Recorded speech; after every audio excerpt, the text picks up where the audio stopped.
And not be everybody worship money. I know they show myself, I just one day. I say shit you. Hello everyone, Remix Review Guy here. I review remixes. So, looking back at my last 3 album reviews, I've noticed there's been a bit of a pattern. A lot of the music I've been listening to lately is quite sad. Seems like a lot of the albums I've covered recently have been about mourning, whether it's the loss of loved ones, the casualties of war, or just the good old-fashioned death of innocence. Plus, I've also done a ton of work on a review for Moby's 58-track remix album from December that I may or may not even get around to given the relentless schedule of remix releases I've been wading through this year. Basically, I'm burnt out on melancholy and I need to cover something more upbeat and hopeful, which means it's the perfect time to review this.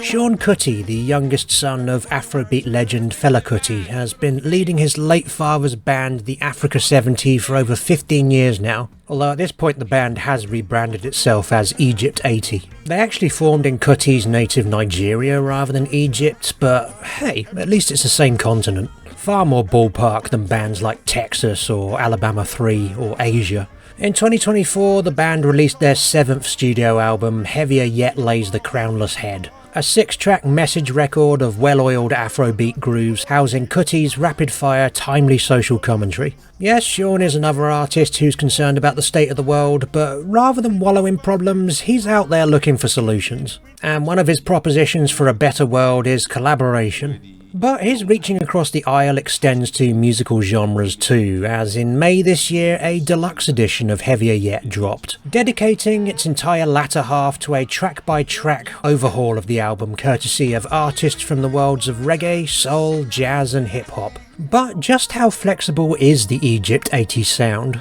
How much overlap does Afrobeat comfortably manage with these other genres? And do these guest artists ultimately dilute Kuti's message, or do they make it heavier yet? Boom!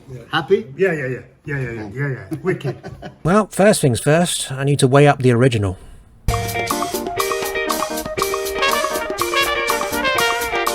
When I first started this channel, I decided my default ethos would be that I will review music of any genre. This doesn't necessarily mean that I am always that well equipped to review a genre though, because I am effectively learning on the job. With Afrobeat though, I am firmly in my comfort zone, because I know everything you need to know about this genre.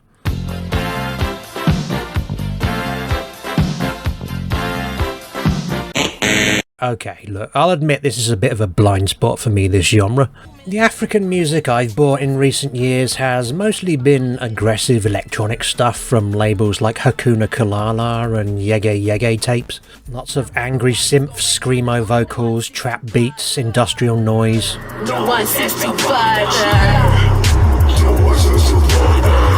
Stuff with ridiculous 300 BPM tempos like Tanzanian Singeli music. Sonically, it feels like music designed to blow people apart, whereas with his cheery and collaborative Egypt 80 sound, Seun Kuti is much more concerned with bringing people together. That said, he is not afraid of correcting misconceptions in interviews, and there seem to be quite a lot about him flying around.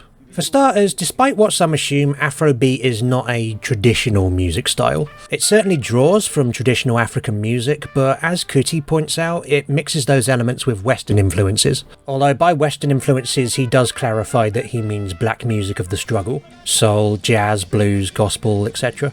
He also seems slightly bothered that the much more overtly Western-sounding contemporary African pop music basically has the same name as his genre, but with an S on the end.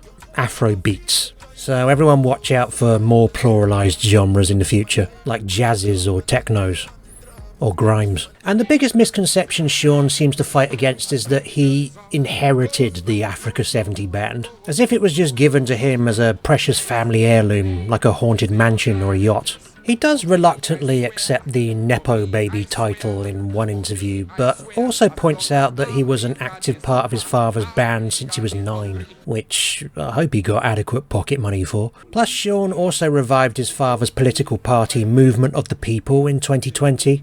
He studied music and sound tech in Liverpool, UK, and it's that level of effort that suggests he's a grafter rather than a grifter. This album is about class struggle, made apparent from the outset by the title Heavier Yet Lays the Crownless Head. It's a riposte to the famous saying, heavy is the head that wears the crown, a misquoting of a line from Shakespeare's Henry IV Part 2, which effectively boils down to, tough being the leader, innit? Whereas Heavier Yet Lays the Crownless Head is Kuti pointing out that the people who have to deal with the decisions made by these rich clowns are the ones who really have to exercise their neck muscles. The first song on this album, Top, unwraps this worldview pretty clearly. TOP is an acronym for Things Over People, an outlook common amongst people who want to rule the world. And so lyrically, this is an angry song having a pop at hierarchies and power dynamics in the world.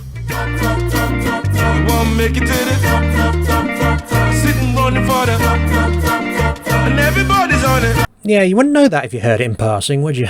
You hear Kuti and 80 chanting along over this sunny guitar groove and this vibrant, optimistic horn section, and it just sounds like a harmless song about wanting to get higher and higher, like all those fun 20th century songs you used to listen to. The call and response vocals are very cheery. Oh. And towards the end of the song, Kuti even lets out a chuckle. If you actually delve into Seun's lyrics, you can tell he's pissed off at the ruling class.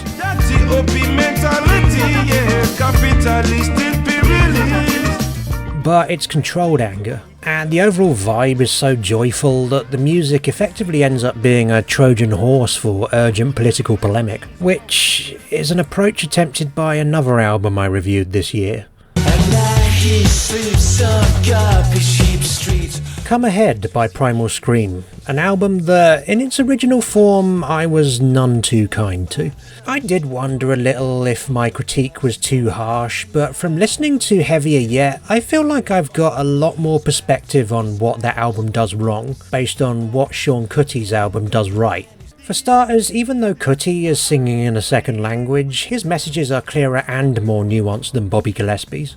He's not getting bogged down in misery porn or verbose poetry. Where Primal Scream just lamented the problems, Egypt 80 offer solutions.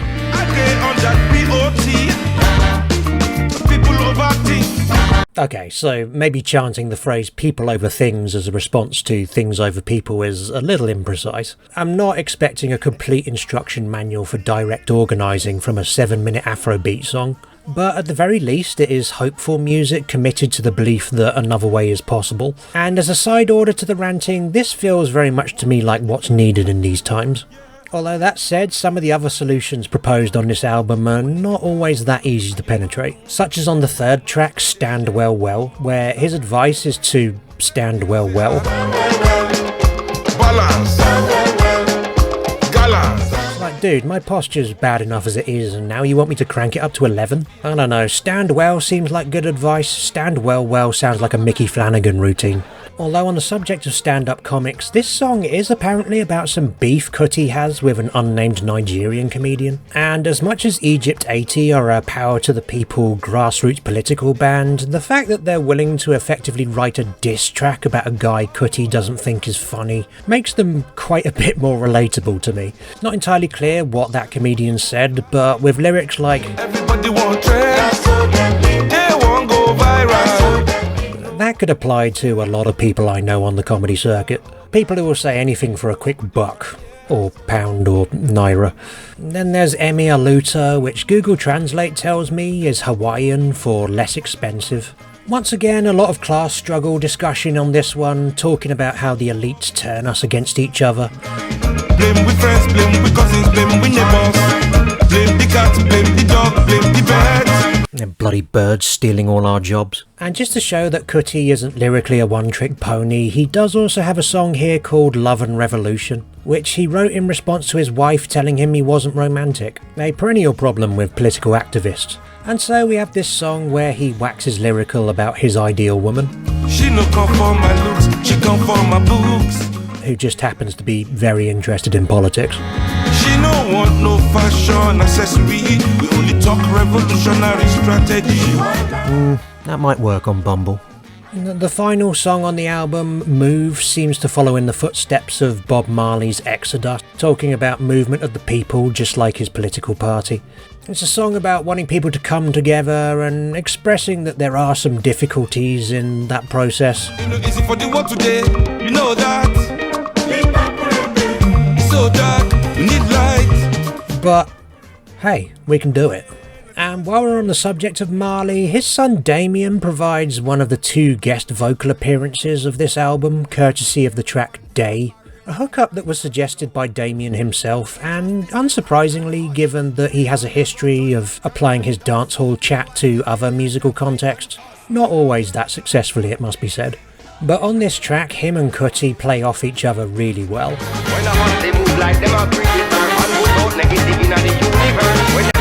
His rapping blending into the strident Afro rock vibe of this track really smoothly, and even indulging in a bit of back and forth with Kuti himself. Some guys should have wise and understand what we must see. No time to play them games. Come at the competition. But for all my discussion of the vocals and lyrics so far, it's the musical content that really draws me in on this album. This album was executive produced by Lenny Kravitz, with him effectively overseeing the recording sessions and offering suggestions on where improvements could be made. And that name makes more sense than you'd think in this context. Kravitz is an artist whose brand has revolved around offering up the slightly glossy contemporized version of sounds from the past.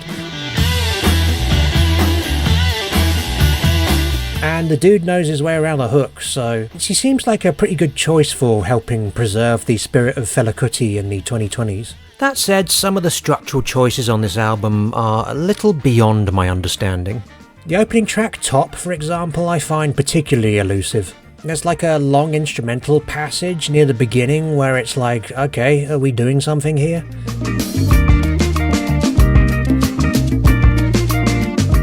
And then just as you start thinking that, the vocal comes in. I don't discern verse-chorus structures here. There are choruses, but there's also raps and chants. What I particularly like on this track though are those guitar chords that give me those warm Sister Sledge vibes. And you get an even more delightful pattern with those same chords on closing track Move, which is my favourite track on the whole album. Everything about this song just fills me with life. It's a great up-tempo mood and the brass sections are just on fire throughout.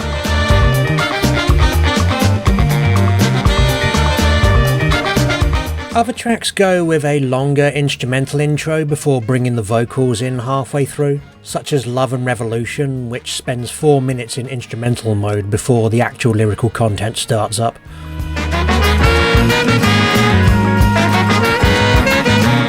I feel like Kuti and Robert Smith could have some interesting conversations about Mogwai. One particular motif that recurs on this album is these moments of hyper-repetition in the sound that put you into a sense of stasis or trance even. That said, parts of this album do get a bit too much for me. Emi Aluta is an impressive but exhausting 8-minute trip with a waltz time signature that goes heavy on the aggressive brass loops.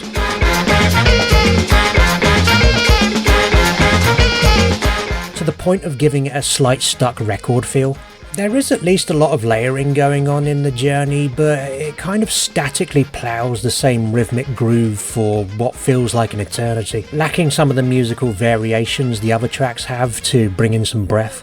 At the very least, it is offset by this album's other guest feature, courtesy of Zambian singer and rapper Sampa The Great, whose hushed tones offer a welcome bit of levity over the otherwise manic groove.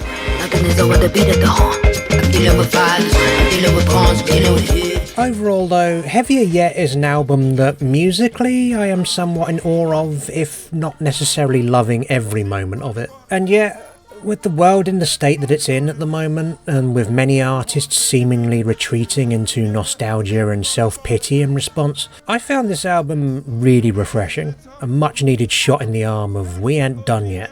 I'm not sure how it plays in their native Nigeria, but certainly to my anglicised ears, this combination of infused rhythms and matter-of-fact political rhetoric didn't sound like a throwback to a lost age of Afrobeat, so much as a firm statement about the genre's lasting qualities.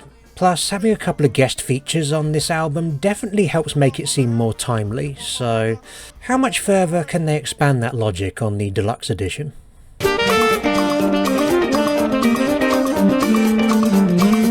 It's always disappointing when the deluxe album cover is exactly the same as the original. And it's like, come on, you clearly used AI to make the album cover, surely the computer can generate a green version or something. I know each prompt destroys a rainforest, but still. This deluxe edition of Heavier Yet contains alternate versions of every track from the album, although for the most part the actual production is not tinkered with that much. Only 2 of them are actively remixed into a different musical form, whereas the other 4 are just guest verse revisions. And most of these guest verse versions are edited down in length from the originals, perhaps to make them more of a radio song, more crossover friendly. Or it might be that the album assumes you've already digested the original version in full, so let's just get to the guest. On opening track Top, we get a guest verse from Italian-Jamaican reggae artist Alborosie, who is pretty legit given that he's got videos that have racked up 93 million views on YouTube. I listened to his last studio album, Destiny, which felt like an attempt to bridge traditionalism and modernism in reggae. Thinking of you, not lying to you. Which roughly translates as, he uses a lot of auto-tune.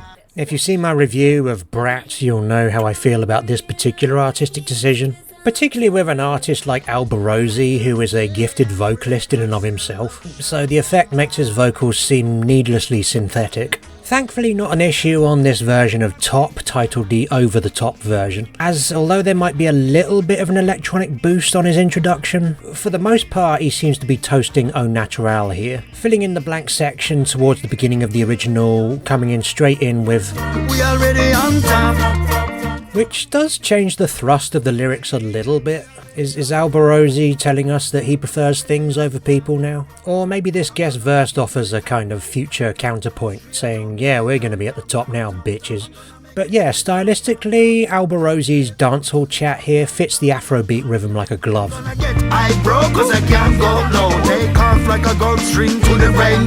As does soul singer Addy Oasis on the Cinnamon version of Love and Revolution. The original felt a little bit like a one-sided dating profile, so Oasis here offers the perspective of the woman who Sean was singing to. Here's a bit of her own music. I thought you said she wanted you for your books, not your looks. Explain. In fairness, she does have some weighty political commentary on her album Lotus Flow, but it's also interspersed with a lot of songs that show she's a romantic, just like Sean. Yeah, maybe activism isn't that sexy. But cynicism aside, this is a pleasing cameo with Oasis vocals gelling really nicely with Sean's and sounding pretty at home with the backing singers too.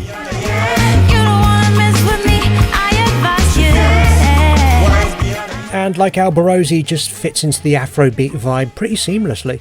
In fact, there's only one guest vocalist who doesn't really land for me, and that is Posdnuos from De La Soul on the grandstand version of Stand Well Well. De La Soul were one of the iconic hip-hop groups from the late 80s who properly helped shape the genre, but their verses were often pretty self-contained compared to the back and forths of other pioneers like Run DMC. Now you tease my plug one style and my plug one spectrum code. You say plug one. And as such, Posdnuos has done a bunch of guest vocal turns over the years, working with everyone from Common and Pete Rock to DJ Shadow to the Black Eyed Peas. Stylistically, Pos's flow feels like a bridge between old school and modern hip-hop. A midpoint between the larger-than-life performances of old and the more casual speaking to power of the 90s. Never ignore the fact, me ain't calm, it's part something from the Quran and maybe part Corinthians. And stylistically, he has appeared in some more curveball musical contexts as well, collaborating with artists like Hot Chip or Mint Royale. But in this version of Stand Well Well, I don't think his style works. Breathing in the crowded air to share things you own has grown from all the seeds you sow. Something that pretty much every other vocalist on this album shows is that, at least in the context of Egypt 80, Afrobeat requires a pretty regimented flow. It has an elaborate, mechanically precise feel to it that vocalists kind of need to match to remain in focus, and Pos's more conversational sounding flow just kind of gets buried a little bit in the dense network of rhythm, brass and guitar. We need to wean ourselves off self-degradation and learn to king and queen ourselves, love ourselves. Thematically, his lyrics are exactly what you'd want from Pos in this environment, but stylistically, he just seems like kind of an ill fit. And I am tempted to blame the 3-minute edit here a little bit for this, as structurally there's very little build-up before we get thrown straight into Pos. Maybe if we had another minute of Seun here, or a little more integration, those might have made the rap here make more sense.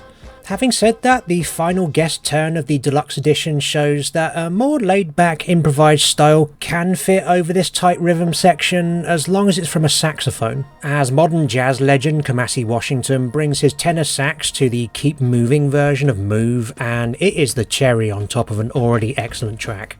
I mentioned being confused by some of Egypt 80's song structures earlier, and I only have more questions when it comes to Washington's own stuff. At the very least, he's also done soundtrack work for Adult Swim's new anime, Lazarus, so for sheer animation cred alone, I am predisposed to like his work. But however inaccessible his own work is, he's playing friendly on Move. Egypt 80's brass section does often go into solos themselves, but when they do, it feels combative and ready to rock.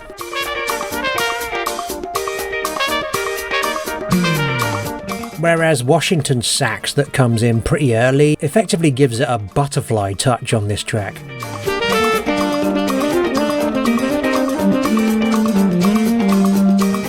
There's a languid gracefulness to it that really gives a nice contrast in mood. Again, like some of the other guest feature versions here, the structure is a little bit odd. They give Washington space to go ham early on, and then he's sort of sheepishly left to fend for himself amongst the chaos of the rest of the song, which, to be fair, he does in the outro.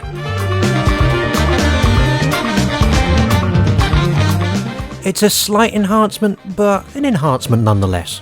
Now, the two actual production-based remixes on this Deluxe Edition take the songs in different stylistic territory, and we start with a new version of Day courtesy of Gaudi and Don Letts, whose CVs combined are ridiculous. Let's start with Gaudi, who apparently was a vocal coach on the Italian version of The X Factor, and he's been an active presence in music production since the 90s with a huge library of remixes to his name. And if you want to hear them, there's a whole 123 track compilation of them on his Bandcamp, covering everyone from The Specials and Bob Marley to Scissor Sisters and Peter Andre. And believe me, if I thought it would get any views whatsoever, I would definitely do a whole video reviewing this album. He's also a big fan of classic sci-fi instrument the theremin, and recently used one to make an entire tribute album to the Smiths.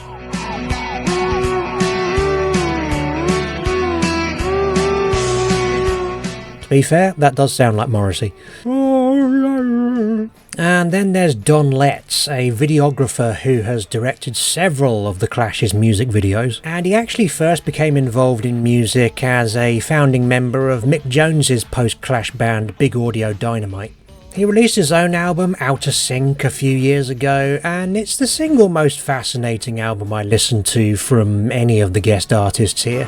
The innocence of youth, age seemed like a curse, but consider the alternatives, thinks it could have been much worse. It's a kind of modern attempt at the old reggae, punk and ska sounds of old, with Letts delivering spoken word accounts of his life throughout. As a remix partnership, Gaudi and Letts have already done a pleasing dub version of EMF's early 90s brat rock song Unbelievable last year. Unbelievable.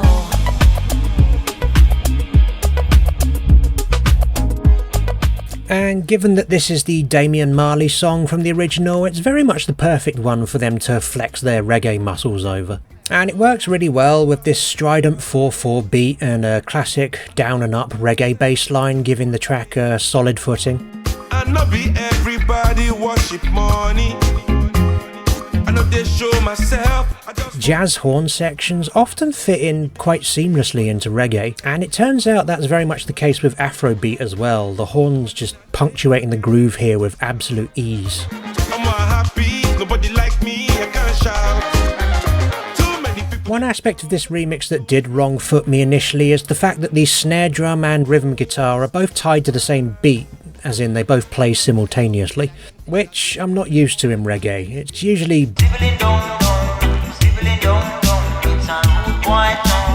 rather than Now in this come the man called Seun Kuti alongside yours truly.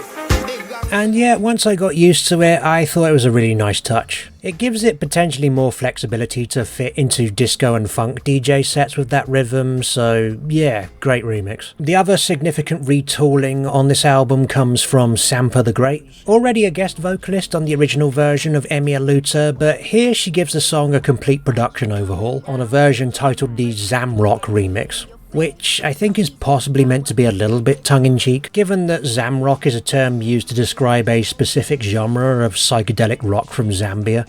You can hear it from bands like Witch, who Sampa has previously collaborated with. Closer to her, she was a rainbow. And this remix isn't really that. It's more of a kind of swinging, futurist, moody R&B production that's pretty similar to Sampa's own output.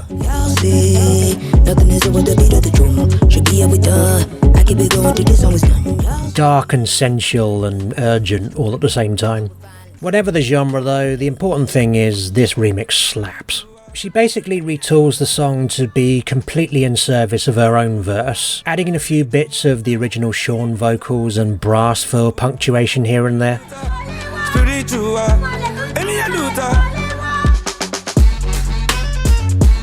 Considering how balls to the wall the original version is, this one is definitely a breath of fresh air. I really like the way these power dynamics have been reversed in terms of who is the lead and who is the backing on this one, especially given that Sampa brings out her own vocal harmonies as well.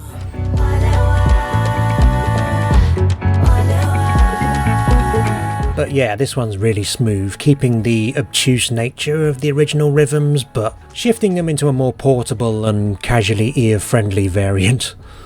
So that is Heavier Yet Deluxe Edition. A celebration for the potential of the broad church that Afrobeat offers, bringing in artists from other genres, countries and cultures, and finding a home within the sound world for most of them. It is fair to say that Kuti is a discerning collaborator, something that he has admitted himself. And I think for a sound as well honed as that of Egypt 80, it is kind of wise to only bring in people you think fit the vibe and message that you're going for particularly well, rather than just throwing Chris Martin or Jelly Roll on it, for example. There's a balance to be struck between curiosity in another artist's work and how much that work will actually translate into your own sonic universe. With that said though, I do think the most successful reversions here are the ones that actively remix the production of the track, with Gaudi Don Letts' wonderful reggae version of Day being a close second in terms of my favourites. But of course, top for me, and I mean top in the good way, is Sampa's Zamrock remix of Emi Aluta. The biggest vibe flip out of anything here, but it's a vibe flip that works, with Sampa exploring the shadowy underside of Afrobeat with great confidence. Least favourite rework on this album, sadly, is the Posdnuos remix of Stand Well Well. Absolutely no reflection on Pos as a rapper here, I just think he's the one guest artist who didn't really work in the context of Egypt 80's busy construction. And are these remixes better than the originals? Kinda. One thing that holds this deluxe edition back for me a little bit is that the guest verse versions are treated a little bit gingerly throughout. Nearly all of them are edited down to 3 minutes, the shift between the original elements and the guest section comes in quite early, and rather than feeling fully integrated, it's almost like they're trying to get that part out of the way. And that's why it's the full-blown reworks here, where Sean actually allows the artists into the guts of the project, that yields the most interesting results for me. That said though, this project is still a joyous one overall, built on curiosity and extroversion, and as deluxe editions go, I think there's a lot to like about it. Anyway, that is my review. Have you heard this album? Do you agree with my opinions on it? Disagree? Let me know in the comments below. Do feel free to festoon me with suggestions of other remix projects you think I should cover on this channel, and hit that subscribe button should you be interested in seeing more elaborate remix reviews like this one. Thanks for watching, this video is over.